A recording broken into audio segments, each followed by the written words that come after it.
On a stormy morning, a determined young black woman was on her way to the most important job interview of her life. Just a few blocks from the bus stop, she suddenly saw her elderly neighbor collapsed in the rain. Without a moment's hesitation, she rushed to help and missed her bus. But she didn't give up.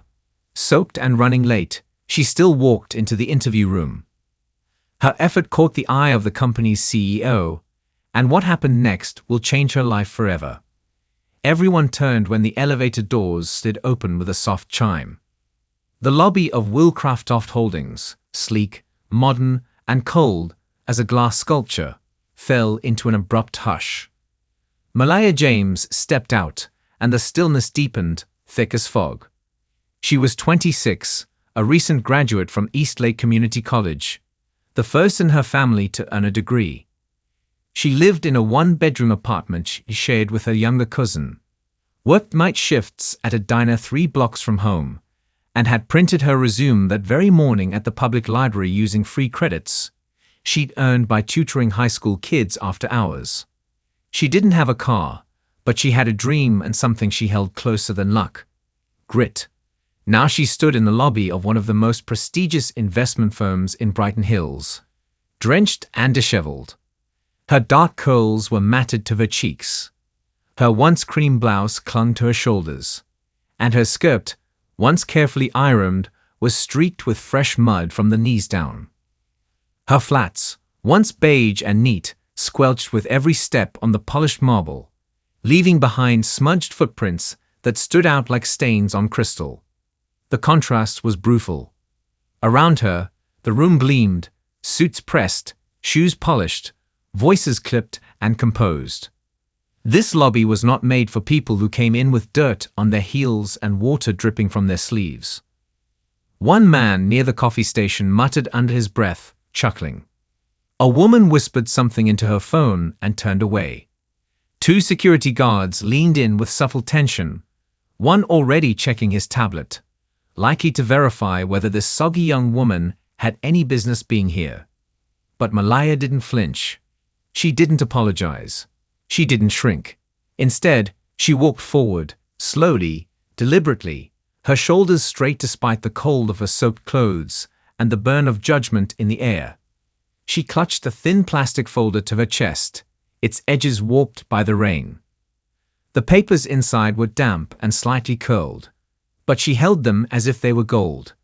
And to her, they were pages that carried the weight of early mornings, missed sleep, and sacrifices made quietly, without applause. She approached the front desk where a young receptionist, polished and startled, looked up from her computer. "Can I help you?" she asked, her tone caught between professionalism and disbelief. Malaya nodded. "I'm here for the associate analyst interview." Malaya James. She didn't offer excuses, didn't explain the mud or the rain, just her name, spoken clear and steady as though it carried the gravity of everything she'd endured to be here. The receptionist blinked, eyes darting down to her screen, then back to Malaya, her lips parting as if to say something else, but she didn't. "Floor 39, Conference Room B," she finally said, and slid a temporary badge across the desk. She avoided touching Malaya's hand. Malaya took the badge and turned back toward the elevator bank. A security guard still watched her, brows furrowed, but didn't move. Her shoes squelched as she crossed the marble, each step a testament to the path she had chosen not to abandon. As the elevator opened and she stepped inside, her reflection shimmered back at her in the mirrored wall. Wet, tired, underdressed, but standing, present, unshaken. She pressed the button for the 39th floor with a trembling hand. Her stomach knotted, her pulse echoing in her ears, but her eyes, though rimmed with fatigue, were focused. She had arrived, not in the way she had planned, but perhaps in the way that mattered most, not as a perfect candidate, but as a real one. And sometimes, the truth was messier than a resume. But it was stronger, it endured, and it walked in even when no one expected it to. The elevator doors closed with a soft click, sealing Malaya inside, a quiet, reflective chamber of glass and brushed steel. As the car began its smooth ascent to the 39th floor, she allowed herself a single deep breath, the first she'd taken since she stepped out into the storm that morning. Her fingers tightened around the folder clutched to her chest, her knuckles white with cold and resolve. She glanced down at herself, at the damp blouse clinging uncomfortably to her skin, at the muddy edges of her skirt where the dried fabric had begun to stiffen, and for a moment, doubt tried to slip through a crack in her armor.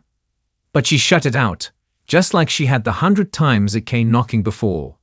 When the electricity got cut off last winter, when her mother got laid off, when every rejection email tried to convince her that maybe people like her just didn't belong in places like this. But that morning, she had made a decision. She wasn't going to let the world decide her worth. Not today. She'd woken up at 4:30 a.m., before the city lights even flickered out. Her cousin still slept on the pull-out mattress in the living room, the small space they shared quiet except for the sound of rain pattering against the single-pane window. Malaya had laid out her clothes the night before. A pressed cream blouse, a navy skirt, the nicest shoes she owned, and spent 20 minutes taming her curls into a soft updo that wouldn't draw too much attention but still made her feel like herself. Her resume, newly printed and still warm from the library printer the day before, had been carefully slid into a plastic sleeve, sealed against the forecasted downpour. She had just enough on her transit card to make it to Brighton Hills and back, provided no detours or delays ruined the timing. She couldn't afford a mistake, but life, she had learned, didn't always wait for your timing. She was just 3 blocks from the bus stop when she saw him. Mr. Frederick, her elderly neighbor who used a cane, and always tipped her $5 extra when she brought up his groceries. He had slipped near the curb, the water rising around him in waves that crept toward the sidewalk like fingers. His thin coat was soaked through. His hat had rolled off into the gutter. And no one stopped. Cars honked. A cyclist swerved. People passed him by like a fallen tree branch. But Malaya didn't. Without thinking, she tossed her umbrella aside. It had already flipped backward twice in the wind, and hurried toward him, kneeling on the cold, wet sidewalk without hesitation. "Mr. Frederick, are you okay?" she asked gently, reaching for his arm.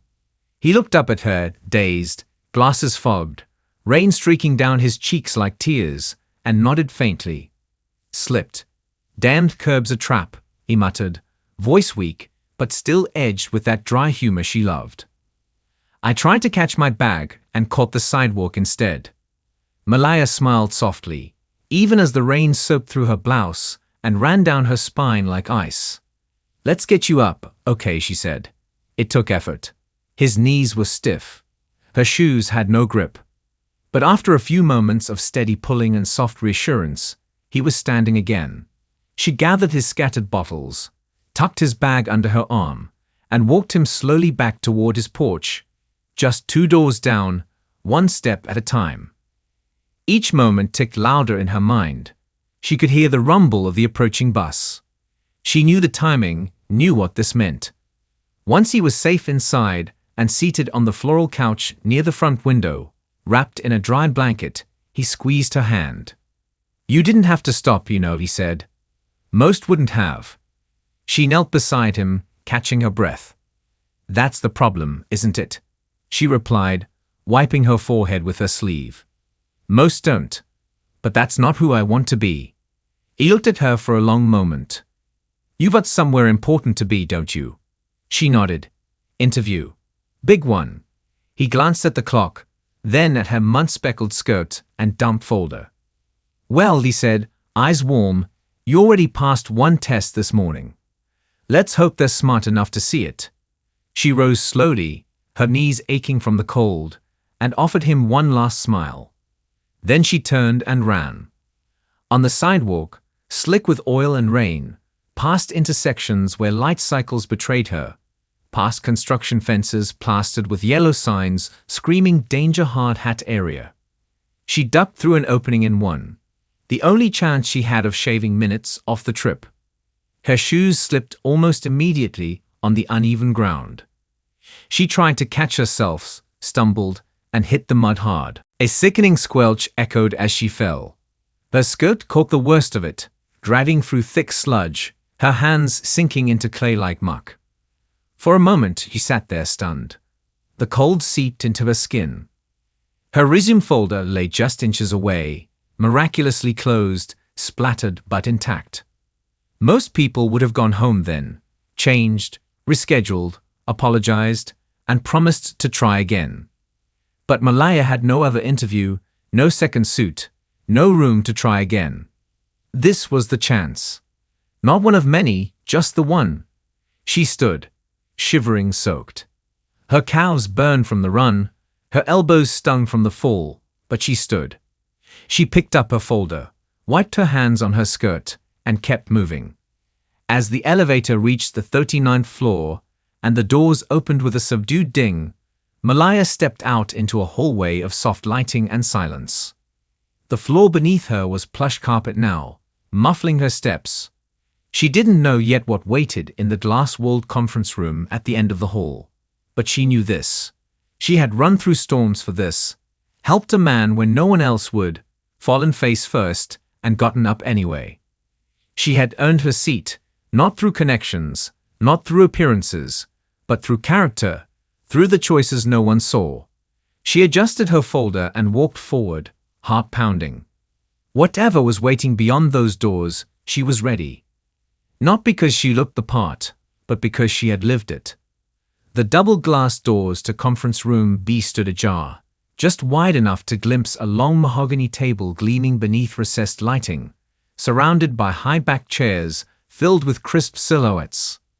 Malaya paused for only a second before pushing them open, her fingers still slick from the rain.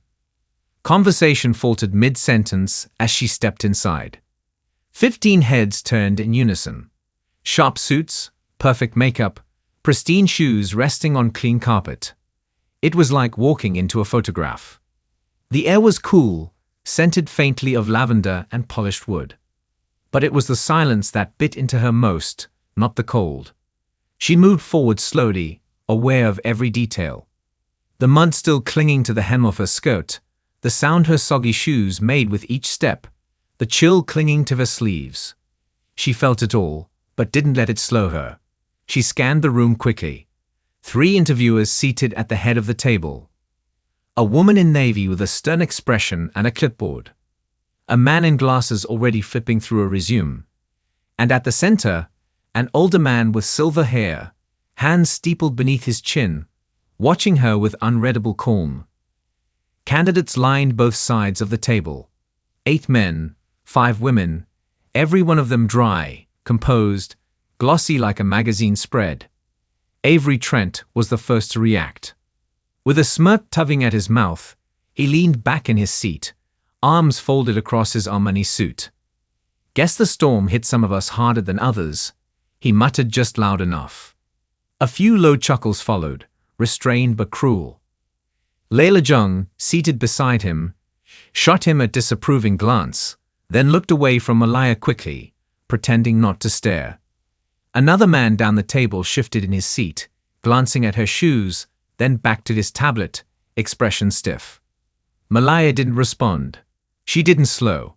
She walked with careful steps and sat down at the only remaining seat at the farthest end of the table, directly under the AC vent where no one else had wanted to sit. It was colder here, but she sat tall.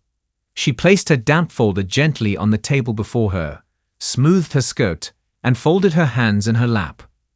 The interviewers murmured something between themselves. One of them, the woman with the clipboard, cleared her throat. "We'll begin with brief introductions," she said, voice clipped, already flipping to the next page in her folder. One by one, the candidates spoke, each voice measured and confident, rehearsed to perfection. Stanford, Columbia, 4 years at Deloitte, 2 summers with McKinsey, a minor in behavioral economics, a startup exit at 23. The numbers glinted like medals on their resumes. Then it was Malaya's turn. She stood. She didn't rush. Didn't launch into a sales pitch. She didn't recite her GPA, though it had been high. She didn't mention that she worked 40 hours a week, while taking a full course load. She didn't bring up the scholarship she won, the tutoring center she volunteered at, or the nights she stayed awake stitching together hope from textbooks and shift schedules. She just looked straight ahead, her voice steady and quiet. "My name is Malaya James," she said. "I know I don't look like everyone else in this room right now, but I believe that what I walked through to get here matters more than what I look like sitting in this chair." The room froze. Even Avery's smirk faded. She didn't break eye contact with the panel. "This morning, I helped someone who'd fallen, and I missed my bus. I ran through a construction site to make up time. I slipped. I got up. I kept going because I didn't come here to be perfect. I came here to prove I belong." Silence held the room in its grip, not out of awkwardness, but impact. One of the interviewers blinked. His pen paused mid-note. Layla lowered her eyes. Across the table, someone slowly closed their laptop. The woman with the clipboard didn't look up, but her pen twitched once, sharply. At the head of the table, the man with silver hair leaned back slightly in his chair. He hadn't taken his eyes off Malaya since she walked in. Now his hands lowered to the table, his fingers tapping once slowly. He said nothing, but his gaze lingered, not with judgment, but with something else. Memory. Recognition. The kind of look that says, "I've been where you are. I remember." Malaya sat again, her hands trembling slightly beneath the table, but her eyes steady. The dampness on her clothes still clung. The mud hadn't vanished, and she didn't expect it to. But something had shifted. The laughter had stopped. The whispers had faded. She wasn't just the muddy girl who'd walked into a room of giants. She had spoken, and they had listened. The silence that followed Malaya's words lingered in the room like mist, quiet but thick with something unspoken. No one moved. No one laughed. The notes stopped. The tapping of pens, the swiping of tablets, the sideways glances, they all ceased, and in that rare stillness, the man at the head of the table, the one with silver hair and a demeanor carved from decades of decisions, finally leaned forward. Lionel Beckett, CEO and co-founder of Willcraft Holdings, rested his elbows on the polished wood, steepling his fingers once more as his eyes stayed on Malaya. Then, in a voice low and steady, he spoke. 30 years ago, he said, and just that was enough to draw the room's attention. Even Avery Trent shifted upright, surprised. "I walked into an interview at Hanover Trust, covered in engine grease." The words landed like a whisper in a cathedral. He didn't blink. His tone wasn't performative, wasn't warm or dramatic. It was just honest, and that made it powerful. "I'd spent the night working a double shift at my uncle's garage because my mom had just lost her job, and we needed to make rent. I didn't have time to go home. I washed my hands in the utility sink behind the building, put on a tie over a stained t-shirt, and walked in anyway." He paused, his eyes still on Malaya, though now they flickered just briefly to the mud-stained edge of her skirt, to the folder she had pressed so carefully against the table. "The receptionist told me to come back when I was presentable." His mouth curled at the memory, not in bitterness, but in clarity. "But one man in that office, just one, asked me to sit, asked me to explain who I was, what I wanted. He gave me 10 minutes. That 10 minutes changed my life." The air in the room seemed to shift again, softer now, like someone had opened a window none of them could see. Lionel sat back slowly, clasping his hands in front of him. "I see a lot of polish in this room," he continued, now scanning the candidates lined up on either side of the table. "Impressive resumes, impressive stories, and that's good. We want excellence." His voice dropped half a tone firm now. "But polish doesn't teach you how to stand up after being knocked down. It doesn't show me what you'll do when things go wrong. When the market turns, when the client walks away, when the plan falls apart, and all you have is grit." His gaze returned to Malaya. "I see grit." She didn't smile. She didn't cry. But her shoulders eased just a little, and she met his eyes, not with defiance, but with something deeper. Gratitude, yes, relief maybe, but mostly conviction. The kind that came not from being chosen, but from knowing you earned your seat. "I see someone," Lionel said, "who didn't let mud or judgment or circumstance keep her from walking through that door." And that, he turned toward the other interviewers, then toward the candidates at the table, his voice louder now, commanding, "is the kind of person I want in this company." For a moment, no one moved. Then the woman with the clipboard straightened, her lips parted but silent. The man beside her, glasses still perched on the bridge of his nose, scribbled something quickly on a legal pad, though what it was, no one could see. Leila Jung looked down, her jaw tightening, not in anger, but in shame perhaps, or reflection. Avery Trent stared ahead, unreadable for once. Malaya said nothing. She didn't have to. The room had already spoken, and not just in words. Outside, the rain had begun to ease, the sky softening to gray. But inside Conference Room B, something else had shifted. A paradigm, a perception, the brittle veneer of expectations cracking to reveal something far more valuable underneath. Character, courage, and the quiet, undeniable strength of a woman who showed up anyway. Weeks later, the lobby of Willcraft Holdings looked the same. Immaculate marble floors, polished steel fixtures, and a gentle hum of ambition flowing beneath every quiet footstep. But something about the place had changed, subtly, almost invisibly, like the way light bends slightly after a storm. At the heart of the 18th floor, in a glass-walled meeting room where ideas moved faster than time, stood Malaya James. No longer the woman with mud on her skirt and rain in her eyes. She stood straight, confident, composed, wearing a navy blazer that fit her like purpose, her curls pulled back, her voice steady and sharp as she led the weekly strategy briefing for junior analysts. Her laptop was open, her notes crisp, but it was her presence that commanded the room, not because she demanded attention, but because she had earned respect. Around the table sat some of the same faces from the interview that day, now no longer smirking or posturing. They listened, not out of formality, but because they had seen what she could do, how quickly she adapted, how she worked late when no one asked, how her ideas weren't just insightful but practical, grounded in the kind of clarity that comes from living close to the edge of the line.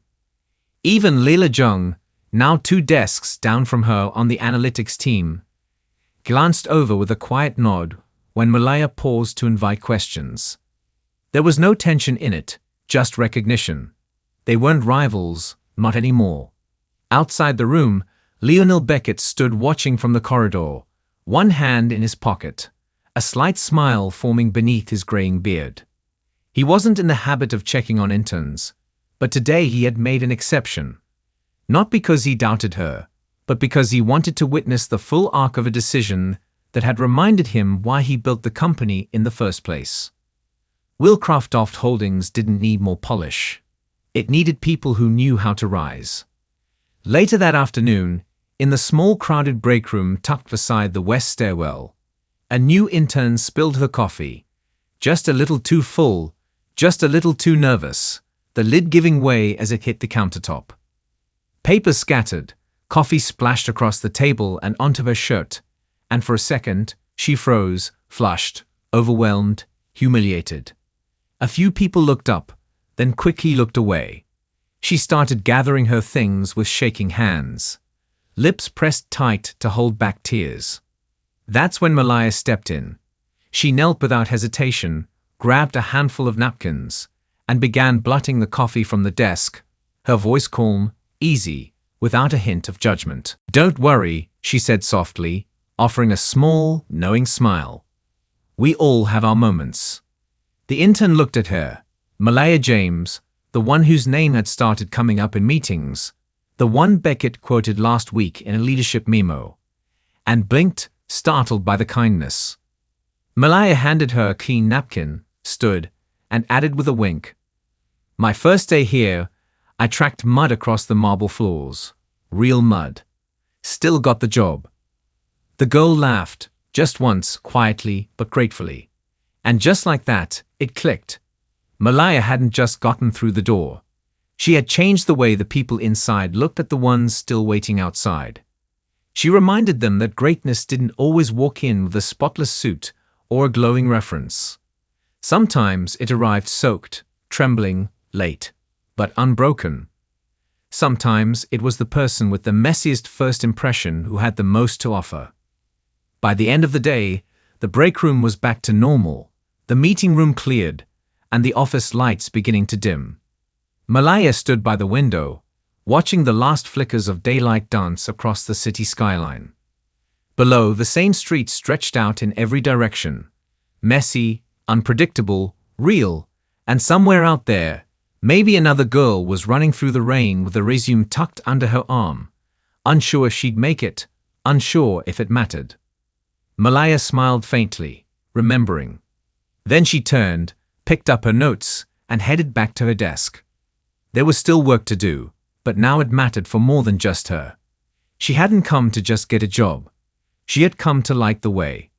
If this story resonated with you, hit that subscribe button and join our community of viewers who appreciate stories of quiet strength and unexpected talent. Where are you watching from? Let us know in the comments below. We love hearing from our global audience. Every day, people are underestimated based on appearance, gender, or background. Have you ever been in a situation where you surprised others with your hidden talents? Share your experiences in the comments. And remember, the most powerful skill isn't just expertise, but the quiet confidence to stand your ground when others doubt you. Join us to share meaningful stories by hitting the like and subscribe buttons. Don't forget to turn on the notification bell to start your day with profound lessons and heartfelt empathy.